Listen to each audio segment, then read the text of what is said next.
एक और मौका एक छोटे से बर्फ से ढके हुए शहर में राज नाम का एक नेकदिल व्यक्ति नए साल की शाम अपनी छोटी सी किताबों की दुकान में अकेला बैठा था।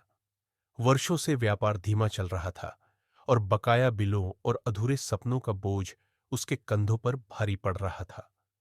राज हमेशा दूसरों की मदद करता था, गरीब बच्चों को मुफ्त में किताबें देता था और सामुदायिक कार्यक्रम आयोजित करता था। लेकिन अब उसे लगने लगा था कि वह अदृश्य और असफल हो गया है।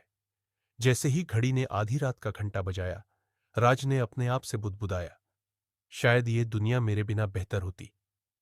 तभी बाहर की हवा तेजी से चलने लगी और पास रखी एक किताब के पन्ने अपने आप फड़फड़ाने लगे। उस किताब के पन्नों से एक अजीबोगरीब बूढ़ा आदमी बाहर आया। उसका नाम अमर था और वह चांदनी से बने सूट में सजा हुआ था।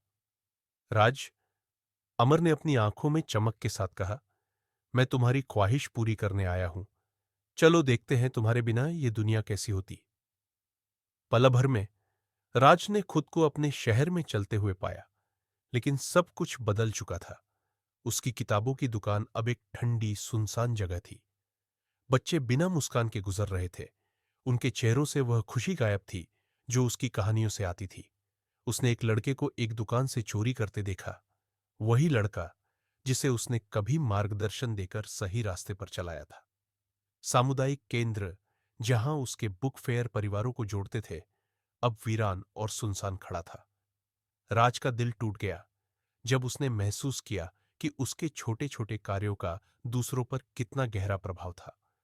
उसकी जिंदगी भले ही संघर्षों से भरी थी, दूसरों के लिए एक प्रकाश स्तंभ थी।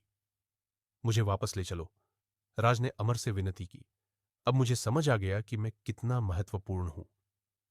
अमर मुस्कुराया और अपनी उंगलियां चुटकी में चटकाई।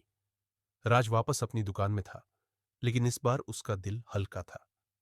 उसने रात भर जागकर अपने पड़ोसियों के लिए एक दिल छूने वाला पत्र लिखा, जिसमें उन्हें नए साल पर मुफ्त किताबें देने के लिए आमंत्रित किया।